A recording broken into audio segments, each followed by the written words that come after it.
Hi everyone, welcome to our partner vlog. I'm Haley Malatek. I'm Sarah Baker, or SE Baker. I'm Sarut Vongchaisit, and today we're going to talk about how education affects African American and how education affects the African American society.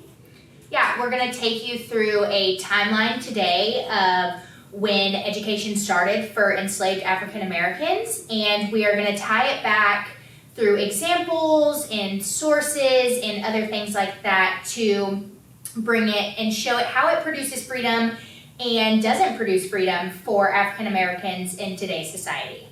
And to end off, we're also going to touch on how education impacts modern society in both a positive and a negative way. So that's our partner vlog for today, so hope you stay tuned. So the first date we're going to kind of touch on in our conversation is 1861 and how it was such an important time for enslaved African Americans. They would attend contraband schools after their work, and they would learn a basic education in these schools. And Haley, I'm just going to piggyback on that. I want to touch on how it was forbidden for them to learn to read and write. Yeah, exactly. Most of the time there were serious repercussions for them, even owning a book or owning a piece of newspaper. What are you going to say? But for slavery, learning education, that would lead to some trouble with the slave owner, with the white people, which are afraid of the black people getting education because they have fears of losing control, power. Alright, so we're gonna talk about the next important date is after the emancipation. It's when all the African Americans go to same school.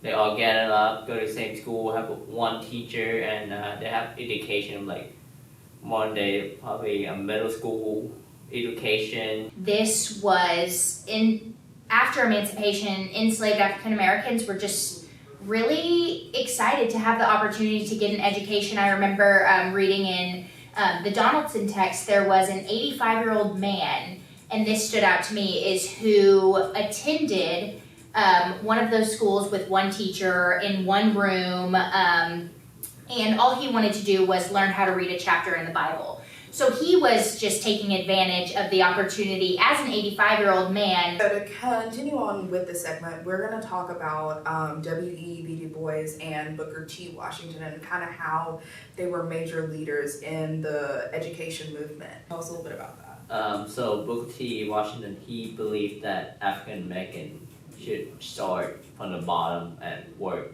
their way up to the top. And he believed that because African Americans used to be slaves and they're not supposed to be start up top, supposed to start at the bottom and work their way up, and that's how Booker T. Washington believed how African Americans should start.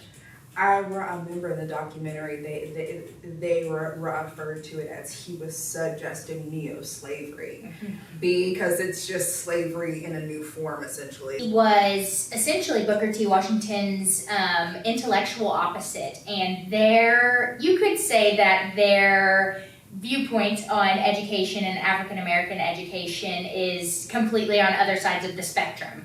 W.E. Du Bois, he really believed that African Americans deserved an education and that they shouldn't have to start from the bottom and work their way up.